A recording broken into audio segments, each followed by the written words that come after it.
नेता का मैनिफेस्टो की घोषणा का और मेरे वोट का एक एग्रीमेंट होना चाहिए, तो अब वो एग्रीमेंट करने के बाद ताकि वो पलट नहीं सकते। ताकि वो पलट ना सके। अखिलेश जी, कहाँ मिलती है, किस चीज़ की गारंटी मिलती है? It means you have some sort of product, तो उस प्रोडक्ट की तो गारंटी देंगे ना आप। तो प्रोडक्ट क्या है? क्या है प्रोडक्ट? प्रोडक्ट क्या है? प्रोडक्ट आपकी घोषणाएं हैं, प्रोडक्ट आपके प्रलोभन है, प्रोडक्ट आपका जो आप फ्री बांटने वाली स्कीम दे रहे हो वो स्कीम आपकी प्रोडक्ट है।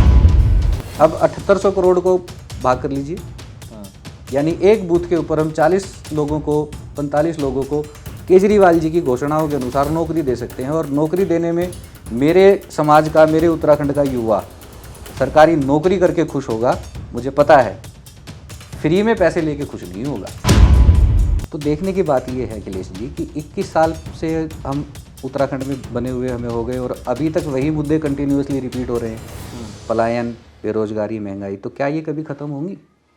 उत्तराखंड का चुनाव और पार्टियों द्वारा मांगे जा रहे अब सुझाव, क्यों? क्योंकि उनको मैनिफेस्टो बनाना है। पहले जब पार्टियां आती थीं वो मैनिफेस्टो लेकर के आती थीं, अब सोचा कि जनता को इन्वॉल्व कर लेते हैं, जनता अगर कुछ सुझाव दे देगी अच्छा तो क्या पता उनके मैनिफेस्टो में कुछ फ़ायदा हो जाएगा। मतलब पहले कुछ कुछ खुद प्लान बनाते थे, अब सोचते हैं जनता बना के प्लान दे दे, फिर हम जनता को वही चिपका देंगे। लेकिन देखना होगा कि वास्तविकता क्या होनी है, फ्यूचर में क्या होना है, क्या नहीं होना है। लेकिन आइडियाज़ जो जनता से मांगे जा रहे हैं, जनता के आइडियाज़ को क्या ये पार्टियां वास्तव में सीरियसली लेंगी, ये अपने आप में बड़ा सवाल है। क्या जो जनता किसी भी रेफरेंस या किसी भी मीडियम से कोई इंफॉर्मेशन इन पॉलिटिकल पार्टीज को देती हैं, तो क्या वो सार्वजनिक रूप से इस बात का कहीं ऐलान करेंगे कि ये जो सुझाव है जो हमने अपने मैनिफेस्टो में डाला है ये इस व्यक्ति ने दिया हुआ है? ये सोचनीय विषय है। ये क्रेडिबिलिटी पर भी सवाल कहीं ना कहीं खड़ा होगा। बहुत सारे विषय हैं और एक सबसे बड़ी बात कि उत्तराखंड को बने हुए 21 साल हो गए और 21 साल में उत्तराखंड को क्या मिला, क्या नहीं मिला। लेकिन एक विषय पे हमेशा बात होती है, पलायन, बेरोजगारी, महंगाई, भ्रष्टाचार। ये ऐसे कुछ रटे घिसे पिटे शब्द हैं जिसको सुन करके आप समझ जाते हैं, लगता है चुनाव आने वाला है। ऐसे शब्द जब भी आते हैं आपके दिमाग में चुनाव आ जाता है, या पॉलिटिकल पार्टी की तरफ से या पॉलिटिकल किसी भी व्यक्ति की तरफ से ऐसे स्टेटमेंट आपको सुनने को मिलते हैं। लेकिन मुझे ये पर्चा मिला, अब ये पर्चे पे क्या लिखा है? लिखा है स्वरोजगार और व्यापार की निरंतरता और स्थिरता के लिए बूथ इकोनॉमिक्स मॉडल। बहुत सारी बातें लिखी हैं, उन बातों को तो मैं बाद में बताऊंगा और इस पर पूरी तरीके से खुल करके चर्चा करेंगे। शरद शर्मा जी, आपका बहुत बहुत स्वागत।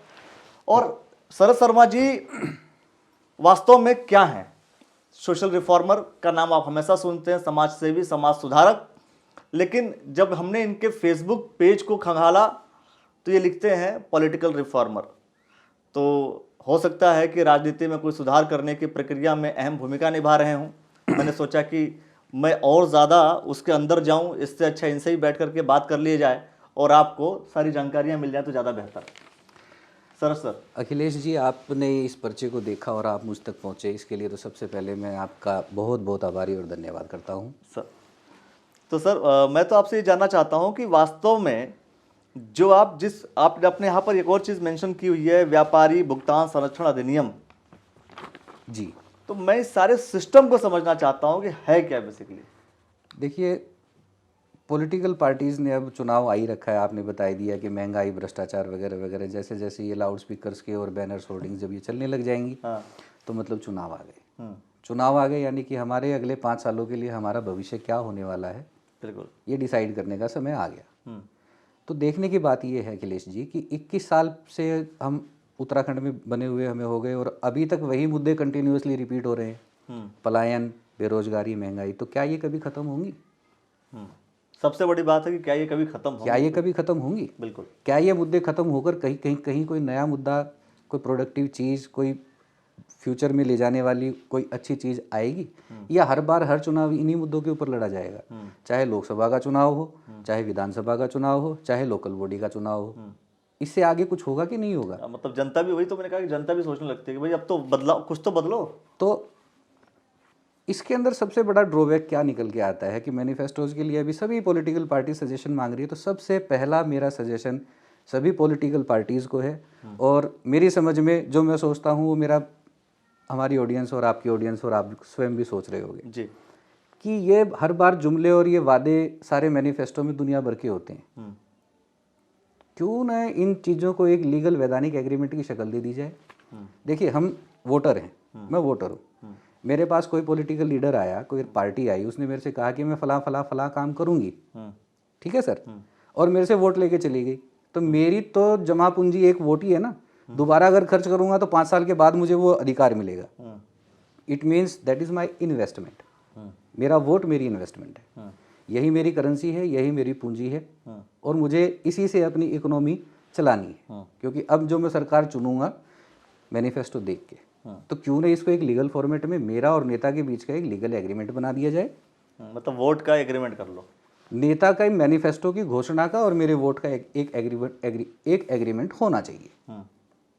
तो अब वो एग्रीमेंट करने के बाद ताकि वो पलट नहीं सकते, ताकि वो पलट ना सके। ये वो मेरी स्ट्रीट लाइट लगाने के लिए प्रॉमिस करके गया। आप मेरी गली में रात को खड़े होकर देखिए, 4 खंभों के ऊपर स्ट्रीट लाइट नहीं है, मैं किसके सामने जाके रहूं? क्योंकि आपके पास कोई लीगल एग्रीमेंट नहीं है। लीगल एग्रीमेंट नहीं है, मगर उनकी घोषणाएं हैं। अच्छा, घोषणा है लेकिन लीगल एग्रीमेंट मेरे पास लीगल एग्रीमेंट नहीं है। अब आप केजरीवाल, कागजात अगर आपके पास होते तो आप लेके पहुंच जाते, मैं पहुंच जाता कि भाई साहब ये क्यों नहीं हो रहा। तो ये लीगल एग्रीमेंट की शेप होनी चाहिए। 75 साल हो गए हमें आज़ाद हुए, 75 साल हो गए हमारी पॉलिटिक्स को भी मैच्योर हुए। 75 ईयर्स में अगर ये पॉलिटिशियंस इतने मैच्योर नहीं हुए तो कितनी उम्र लगेगी इनको मैच्योर होने में? अगर मैं गलत कह रहा हूं तो आप मुझे बताइए अखिलेश जी, कब मैच्योर होंगी? मैं तो साफ साफ कर रहा हूँ कि पॉलिटिक्स जो ऑडियंस इस वक्त हमारे इस डिस्कशन को सुन रही है, अपना सुझाव भी लगातार देती रहे, और इन सब चीजों को सुन करके आप क्या सोच रहे हैं कि क्या ये लीगल एग्रीमेंट वोटर्स का और जो पार्टी के मैनिफेस्टो है उसके अंदर होना चाहिए कि नहीं होना चाहिए? अब टेक्निकली अगर मैं बात करूं तो कानून हमारे पास एक कंज्यूमर प्रोटेक्शन एक्ट है और एक पीपल्स रिप्रेजेंटेशन एक्ट है, जिसके तहत ये पॉलिटिकल पार्टीज ये घोषणाएं और ये वादे करती हैं। दोनों के अंदर जहां शब्द आ जाएगा फ्री, गारंटी, श्योरिटी, ठीक है सर, तो ये ऑटोमेटिकली कंज्यूमर प्रोटेक्शन एक्ट को और वैधानिक contract act, Indian contract act है, उसको अट्रैक्ट कर लेती हैं। क्योंकि इन 3 शब्दों की डेफिनेशन अगर आप उठाकर देखोगे तो सिर्फ वही मिलेंगी। कंज्यूमर प्रोटेक्शन एक्ट के अंदर ही डेफिनेशन है इसकी, और दूसरी चीज़ की कॉन्ट्रैक्ट एक्ट के अंदर है। तो फिर वहाँ जब इनकी डेफिनेशन वहाँ है तो वो इनके घोषणा पत्र के ऊपर लागू क्यों नहीं हो रहा, जबकि वो इन चीज़ों के लेकिन गारंटी की बात जो आम आदमी पार्टी ने किया, हाँ जी, कि वो गारंटी दे रही है, वो गारंटी कार्ड भी दे रही है। हाँ जी, तो गारंटी कहाँ मिलती है बॉस? अखिलेश जी, कहाँ मिलती है? किस चीज़ की गारंटी मिलती है? It means you have some sort of product, तो उस प्रोडक्ट की तो गारंटी देंगे ना आप। तो प्रोडक्ट क्या है? क्या है प्रोडक्ट? प्रोडक्ट क्या है? प्रोडक्ट आपकी घोषणाएं हैं, प्रोडक्ट आपके प्रलोभन है, प्रोडक्ट आपका जो आप फ्री बांटने वाली स्कीम दे रहे हो वो स्कीम आपकी प्रोडक्ट है। मतलब साफ है कि हमें अब सिर्फ घोषणा नहीं चाहिए, हमें उसकी गारंटी भी चाहिए, हमें गारंटी लिखित में। मतलब अगर ये जितने वोटर्स हैं सबको लिखित में एक एग्रीमेंट करके देना चाहिए। बिल्कुल। और अगर ये पॉलिटिकल पार्टीज नहीं करती हैं तो हमारी जुडिशरी क्या कर रही है? हमारी जुडिशरी का सारी दुनिया के अंदर नाम है, स्टैंडर्ड है। छोटे छोटे समाज के हित के मुद्दों के ऊपर वो संज्ञान लेके ये फैसले दे देती है। 75 साल हमारी जुडिशरी को भी हो गए, तो वो इस अनटच्ड पहलू को कब देखेगी? उस जुडिशरी को भी देखना चाहिए। हमारे सम्मानित मुख्य न्यायाधीश सुप्रीम कोर्ट, हमारे नैनीताल के मुख्य न्यायाधीश उच्चतम न्यायालय नैनीताल कब देखेंगे बॉस?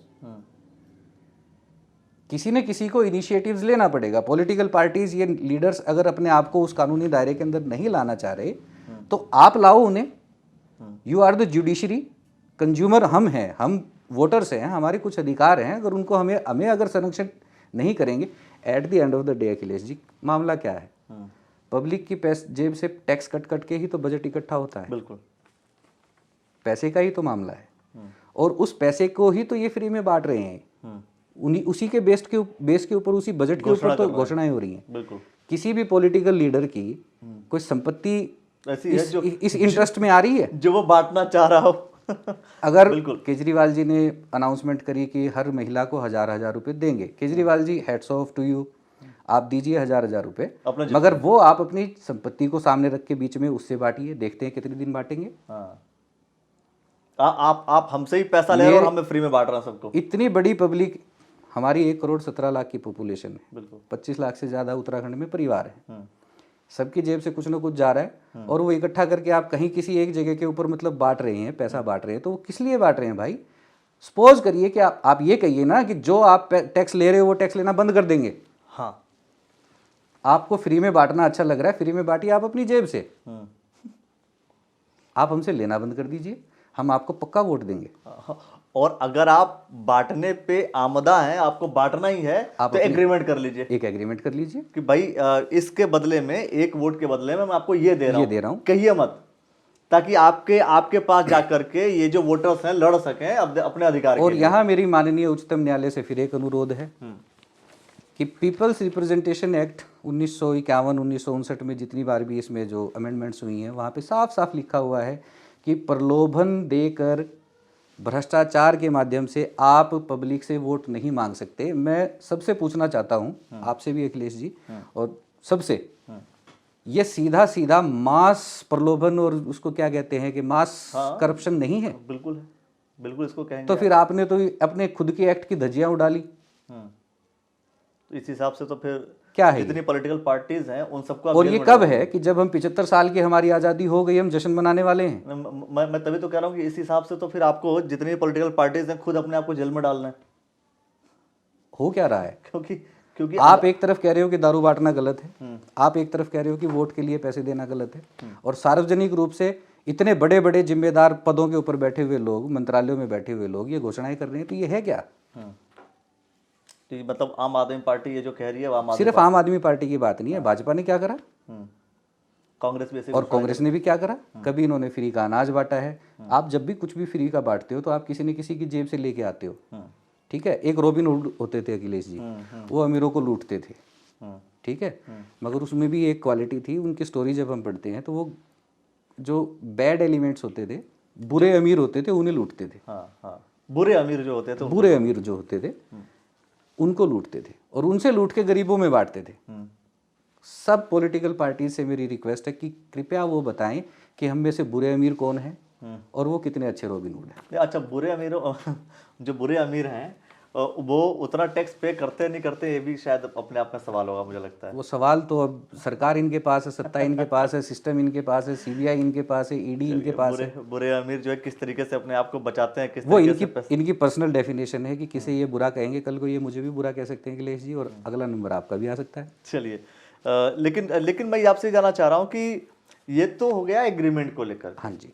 तो आप ये चाह रहे हैं कि एक सजेशन है कि भाई अगर कोई भी आप प्रलोभन दे रहे हो, कोई भी आप अगर आप सीरियस घोषणा कर रहे हैं, अगर आप सीरियस हो, आप जनता के हितों की बात करते हो और आप कहते हो कि आपसे अच्छा समाज सेवी है ही नहीं, आपसे अच्छी पॉलिसी किसी के पास नहीं है, तो उस चीज को छुपाने की, डरने की और दबा के रखने की क्या आवश्यकता है? खुल के आइए ना फिर, आप बम्पर वोट लीजिए।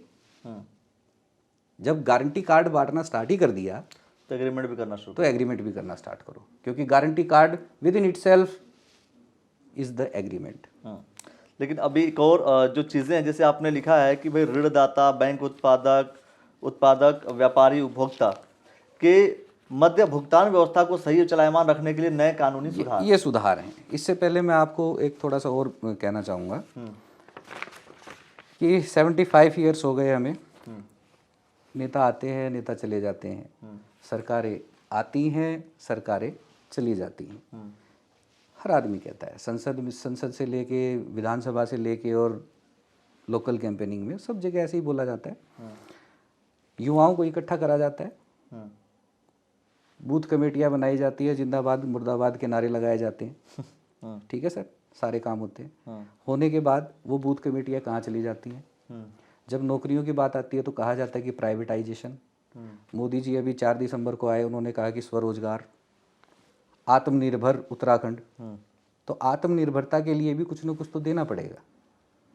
वो आत्मनिर्भरता वाला रास्ता खड्डों भरा ना हो, ऊंचा नीचा ना हो, उसको भी थोड़ा सा स्मूथ देना पड़ेगा। मैं इसमें आंकड़ों पे आने से पहले मैं ज़रा इसको हल्का सा टच कर देता हूँ कि हमारे प्रदेश की सबसे मोटी समस्या है, सबसे विकट समस्या है पलायन। और मैंने आप नोट कर रखा है, देखिए इसमें कह भी रखा है कि बूथ इकोनॉमिक्स मॉडल। तो बूथ इकोनॉमिक्स मॉडल क्या है? बूथ इकोनॉमिक्स मॉडल सिंपल सी बात है कि मेरा वोट मेरी करेंसी है, और मेरी करेंसी से मैं सरकार चुन रहा हूँ। मुझे 3 बार अवसर मिलता है, एक बार संसद प्रधानमंत्री चुनने का, एक बार मुख्यमंत्री चुनने का, एक बार मुझे मेरी लोकल बॉडी चुनने का। मेरे पास 3 करेंसी है, मेरी 3 वोटिंग राइट्स हैं। स्थानीय समस्याओं के लिए मैं लोकल बॉडी के इलेक्शन में पार्षद चुनता हूँ, मेयर चुनता हूँ, विधायक चुनता हूँ स्टेट इश्यूज़ के लिए, और सेंटर के और देश के इश्यूज़ के लिए मैं सेंट्रल गवर्नमेंट को वोट करता हूँ। तो तीनों अलग अलग सेक्शन है। तो मेरे पास 3 करेंसी है, मैं अपने 5 साल में, 4 साल में, 3 साल में तीनों इन्वेस्ट करता हूँ मैं। तो ये मेरी इकोनॉमी है। जब मैं इन्वेस्टमेंट कर रहा हूँ, मैं I am investing my vote. आप भी अपना वोट इन्वेस्ट कर रहे हैं, ठीक है। और आपकी इन्वेस्टमेंट क्यों है? क्योंकि इसी सिर्फ सिंगल ये इन्वेस्टमेंट नहीं है, आपके वोट के बाद आपके टैक्सेस भी हैं। आप सड़क के ऊपर से जाते हैं, टोल टैक्स दे के जाते हैं, आई गैस। सिलेंडर आप गैस आप जब लेते हैं तो आप उसकी जीएसटी पे करते हैं। पेट्रोल आप डीजल आप खरीद रहे हैं, आप उसकी जीएसटी पे करते हैं। कुछ भी आप परचेज करते हैं तो उसकी जीएसटी वी आर डूइंग। और ये गवर्नमेंट्स जो हैं वो किस चीज़ के लिए हैं? वो इसी कलेक्शन को सही यूज़ करने के लिए ही तो है। तो ये अपने आप को और हमारे बूथ इकोनॉमिक्स मॉडल से कैसे बाहर रख सकते हैं? तो पलायन का जो मुद्दा है कैसे सोल्व होगा?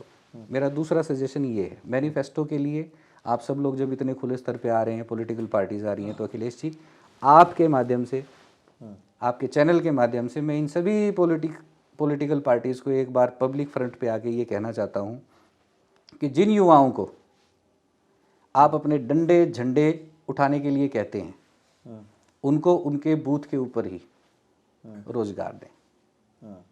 वो कैसे होगा? उनका कभी भी ट्रांसफ़र नहीं होना चाहिए किसी दूसरे बूथ में। उसकी जो फील्ड की लिमिट हो, वो फील्ड वही बूथ हो, उसी बूथ के अंदर वो काम करें। और ये बहुत इजीली हो सकता है।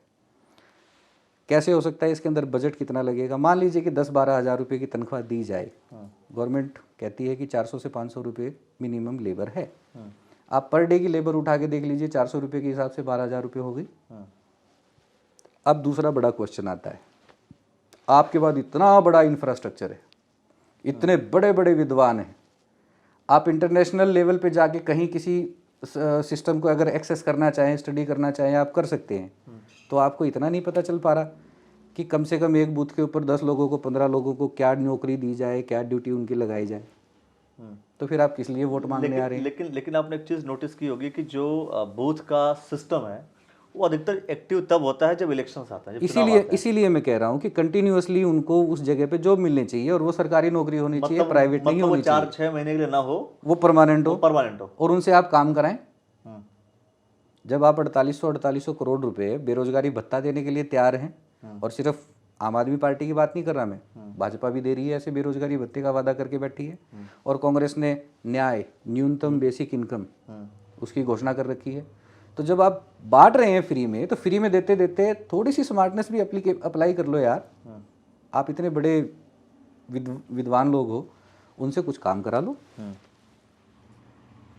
और काम क्या काम कराएंगे आप? गुड गवर्नेंस का एक नारा देते हैं, सभी कहते हैं गुड गवर्नेंस, सरकार आपके दरवाजे पे, सरकार की जितनी भी पॉलिसीज हैं आपके दरवाजे पे। तो उन 10 लड़कों से आप सरकार की जितनी भी पॉलिसीज हैं वो दरवाजे पे पहुंचा दो। बूथ होता है 2 किलोमीटर 3 किलोमीटर की परिधि का।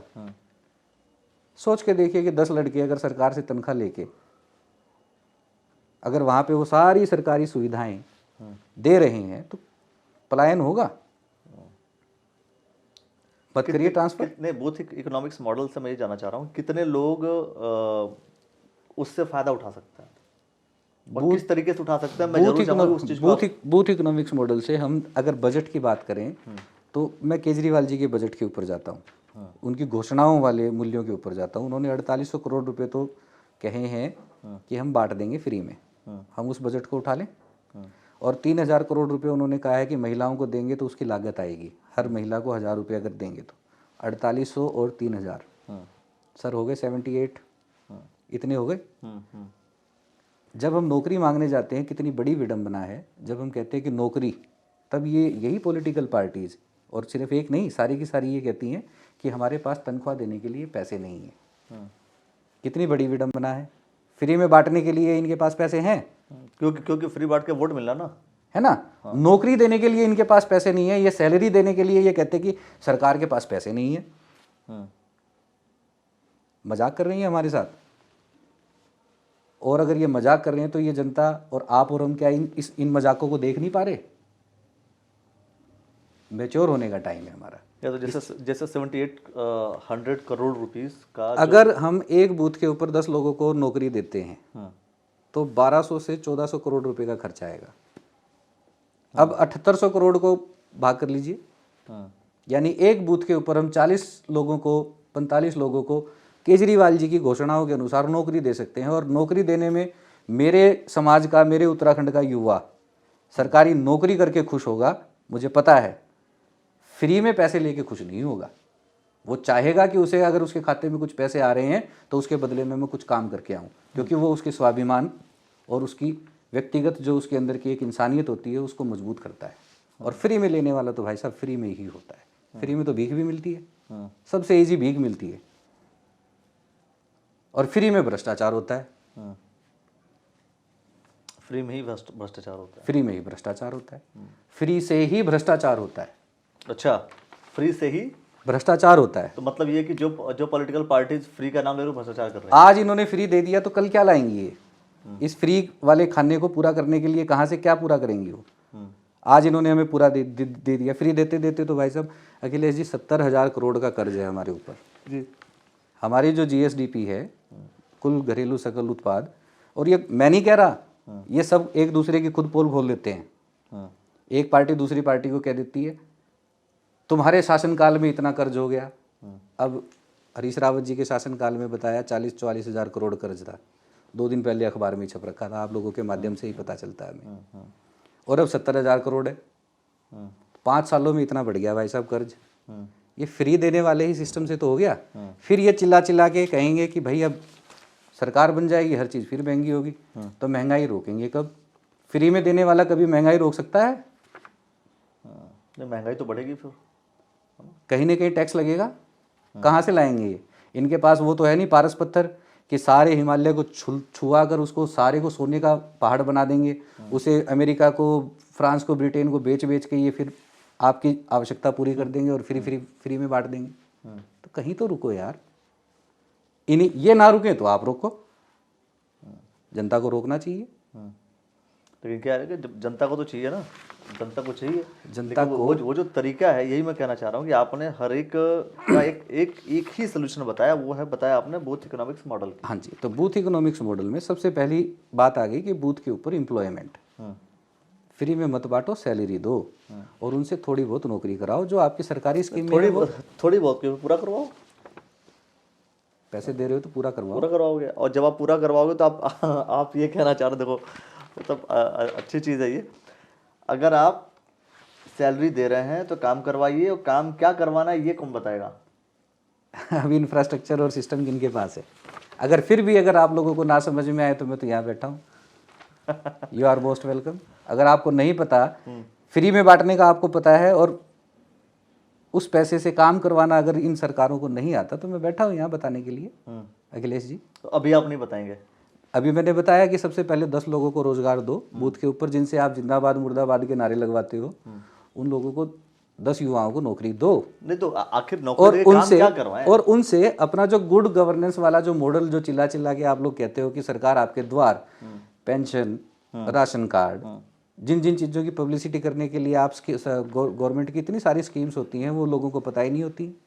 लास्ट एंड पे जो आदमी रह रहा है उसे उस तक पहुंचेगी कैसे? वो पहुंचाइए, आप वो स्कीम पहुंचाइए उनके पास।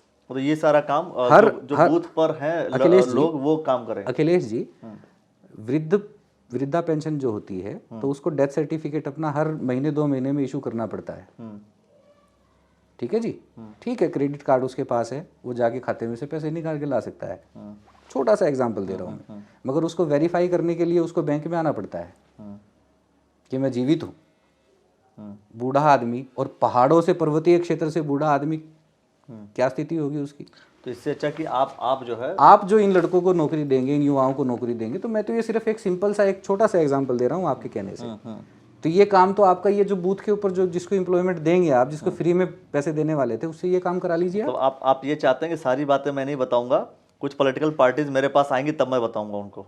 जब ये मैनिफेस्टो मांगने के लिए, सुझाव मांगने के लिए घूम रही है, तो मुझे पता तो चले कि इनका कौन सा आदमी मैनिफेस्टो के लिए सजेशन लेने के लिए घूम रहा है बाजार में। और आ करके शरद शर्मा जी के पास मिले ताकि आपका मोस्ट वेलकम है।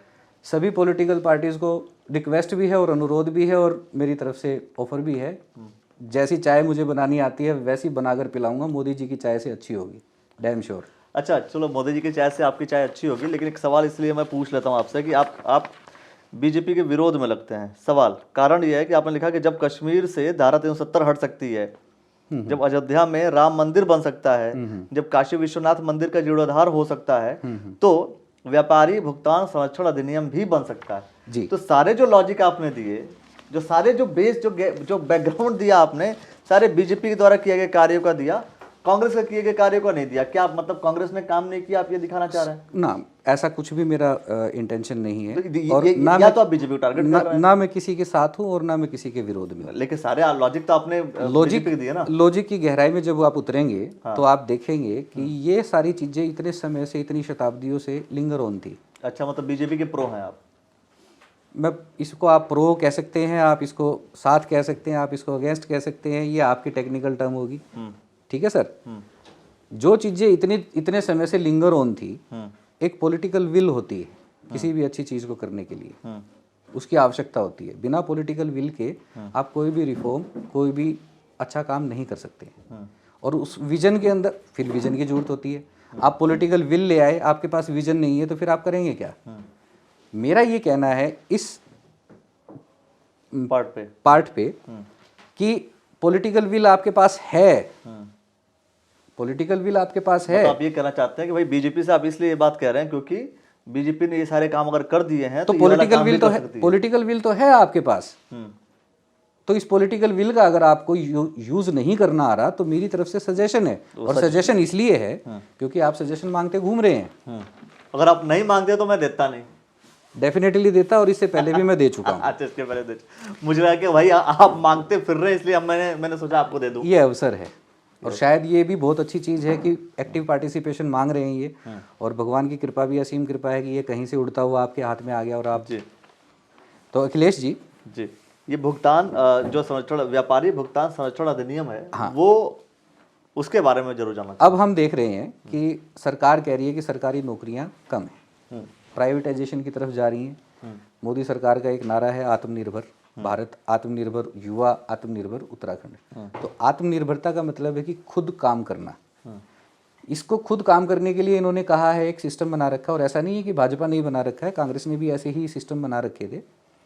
लोन मिलता है, प्रधानमंत्री रोजगार योजना के तहत हमेशा से लोन मिलते आए हैं। भाजपा के शासनकाल में उसको मुद्रा लोन कहा जा रहा है। पहले 1 लाख रुपए का लोन मिलता था, अब वो 5 लाख तक का, 50 लाख तक का, 10 लाख तक का, एक अलग अलग सेगमेंट इन्होंने बना दिए। तो लोन मिल रहा है।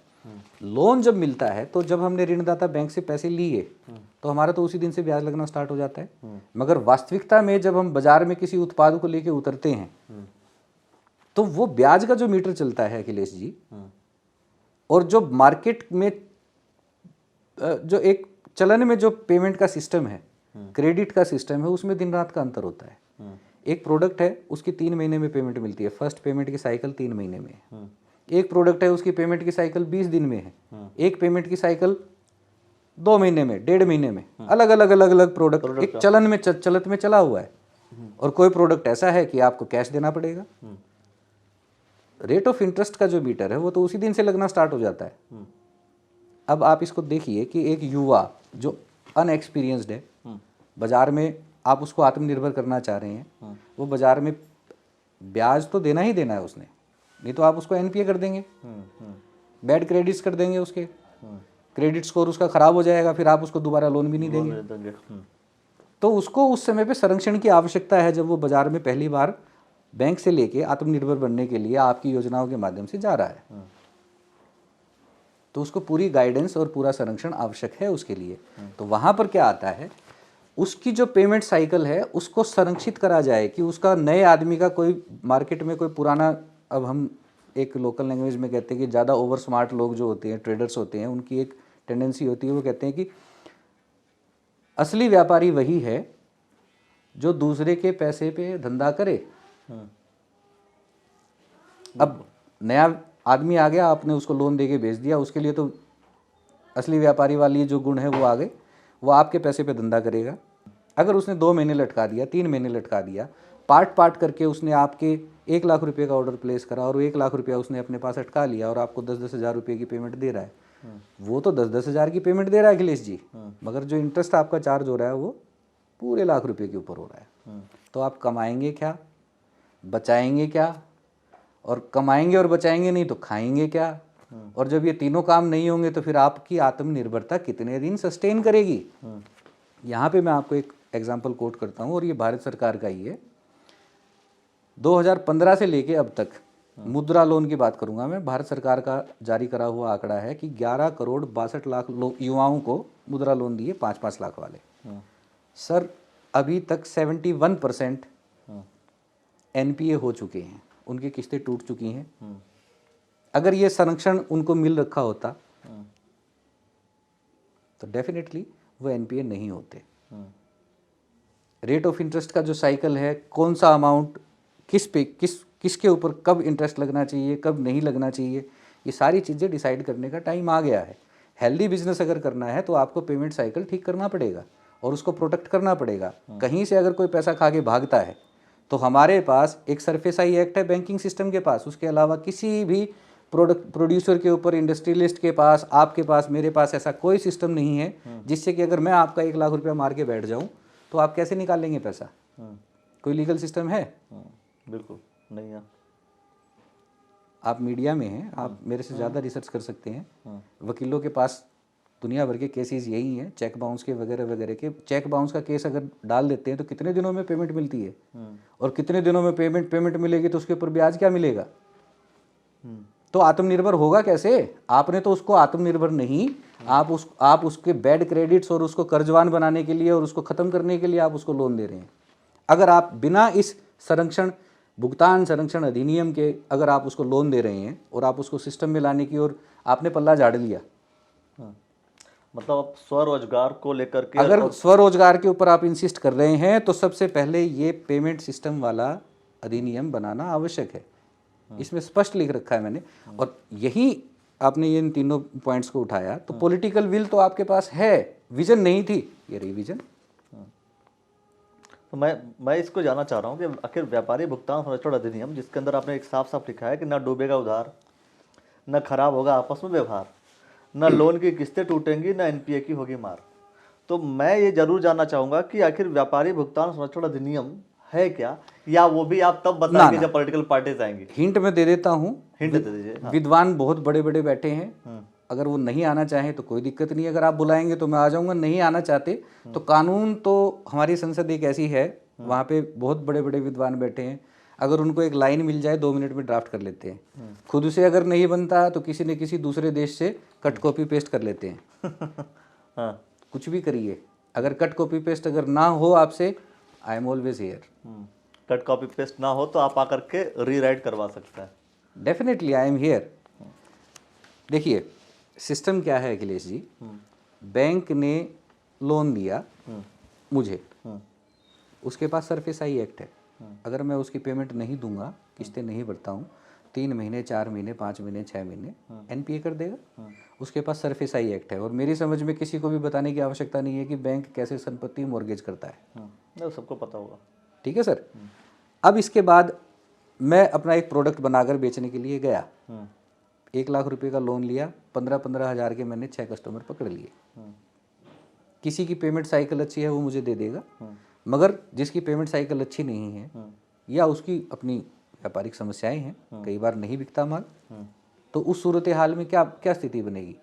मेरे ऊपर तो रेट ऑफ इंटरेस्ट लग रहा है ना, और अगर मैं उसके ऊपर दबाव दूंगा कि भाई मेरा तो पेमेंट करो, वो भी रुक जाएगा। और अगर मैं उसके साथ लिटिगेशन में गया तो पहली बात तो लिटिगेशन का ऐसा कोई मॉडल नहीं है जिसमें मुझे तुरंत पेमेंट मिल जाए।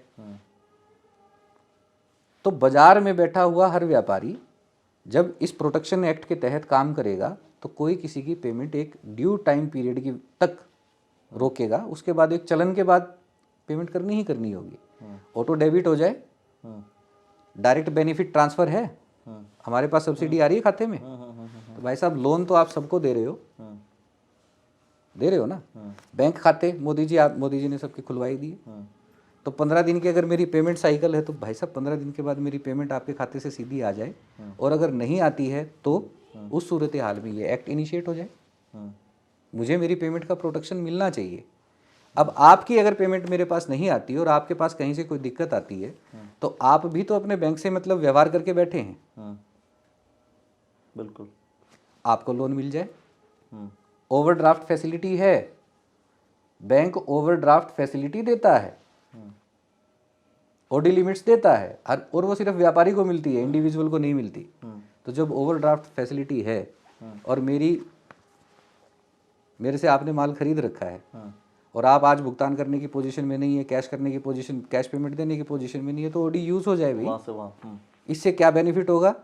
मुझे जो मेरी पेमेंट करनी है बैंक में, जो किस्त भरनी है टाइम से, और मुझे मेरे जो लोगों की पेमेंट करनी है वो मैं टाइम से करूँगा, ऑटोमेटिकली टाइम से होगी। तो ज़्यादा बड़ी बात नहीं है इसके अंदर। ऐसा नहीं है कि इसके लिए हमें फिर से दोबारा से कोई नया संविधान लिखना पड़ेगा। जितनी चलन में व्यवस्थाएं हैं उनको रीअरेंज करना है प्रॉपर तरीके से, एक कानून का शेप देना है, कानून का शेप देना है, उसमें सीमाएं निर्धारित करनी है। क्रेडिट लिमिट, एक मोबाइल का हम रिचार्ज पोस्ट पेड कनेक्शन जब लेते हैं तो पोस्ट पेड कनेक्शन में 800 रुपये से ज़्यादा बात करेंगे सर्विस डिस्कनेक्ट हो जाएगी। कब तक हो जाएगी? जब तक 800 रुपये जमा नहीं कराएंगे। तो जब एक मोबाइल कंपनी कर सकती है तो गवर्नमेंट ऑफ इंडिया क्यों नहीं कर सकती ये काम? सरकारी नौकरी आप देने वाले नहीं है तो कम से कम ये प्रोटेक्शन एक्ट ही दे दो। इसमें तो आपके पैसे नहीं लगेंगे, इसमें आपको तनख्वाह नहीं बांटनी है। मतलब दो चीज़ें हैं, एक प्रोटेक्शन एक्ट आपको भाई भुगतान संरक्षण आपको बनाना है, और दूसरी तरफ है बूथ इकोनॉमिक्स मॉडल। ये दोनों मॉडल डंडे झंडे जिंदाबाद मुर्दाबाद। आज की एक ताज़ा इंस्टांस है, हमारे कांग्रेस के कार्यालय में कोई राजेंद्र शाह जी हैं जी, अच्छे नेता हैं जी, उनके थप्पड़ चट्टू लगे हैं, बताएं, धक्का मुक्की हुई है, कुछ गाली गलौच भी हुई है, कुछ असभ्य स्तर के नारे भी लगे, गुटबाजी जो होती है उस गुटबाजी के चलते हुआ कुछ भी हुआ, एक सीन क्रिएट हुआ। तो ये वही तो युवा हैं। अगर आप इनको सही जगह पे इनकी ऊर्जा को इन्वेस्ट नहीं करेंगे, डायरेक्ट नहीं करेंगे, तो आज ये आपके दफ्तर में बैठ के ये काम कर रहे हैं, कल पता नहीं कौन क्या करेगा। तो एनर्जी कहीं ना कहीं तो लगेगी। इनको सही समय पे सही जगह खपा दीजिए, कोई किसी को तंग नहीं करेगा। और सिर्फ जिंदाबाद मुर्दाबाद कराने से थोड़ा सा आगे चलिए। 75 ईयर्स ओल्ड डेमोक्रेसी हमारी है, कुछ तो सही होना चाहिए। तो मतलब लगातार ये जो पूरा सिस्टम है कि एक ही विषय को लेकर के सारी पॉलिटिकल पार्टीज आ रही हैं, वो विषय बदलना शुरू कर दें, कुछ जनता के हित में सोचना शुरू कर दें। जैसे शरद शर्मा जी अपना आइडियाज़ शेयर कर रहे हैं, आइडियाज़ पूरी तरीके से तो शेयर नहीं है मैं समझता हूँ, लेकिन ये है कि वो इसलिए एक तरीके से इन्विटेशन है, अगर आपको इस आइडियाज़ पर काम करना है तो आप प्लीज़ कॉल कर सकते हैं, मुझे लगता है कि, और आप इनसे संपर्क कर सकते हैं। और दूसरी तरफ जो आपने बताया कि एक एग्रीमेंट होना चाहिए वोटर्स का, क्योंकि उसके पास वोट ही उसकी करेंसी है, और जब वो करेंसी इन्वेस्ट कर रहा है तो उसका कुछ बेनिफिट्स उसको मिलना चाहिए, और वो लीगलाइज फॉर्म में होना चाहिए। गारंटी आप दे रहे हैं, गारंटी एक लीगल टर्म है, ये कहीं से पैदा होके नहीं आ रखी है। गारंटी एक लीगल टर्म है, तो उस लीगल टर्म को और लीगलाइज करो अच्छे से, उस लीगल टर्म्स को आपने यूज करना शुरू कर दिया, अब तो औपचारिक बात रहेगी, उसको स्वीकार करने में क्या बुराई है, क्या दिक्कत है। तो दोस्तों ये जो पूरे सुझाव हैं, उन सुझावों को लेकर के आप क्या सोचते हैं, आपके आइडियाज़, आपके थॉट्स इसको लेकर के क्या हैं, जो कुछ भी आप सोचते हैं आप कमेंट सेक्शन के माध्यम से अपनी प्रतिक्रिया अवश्य दीजिए।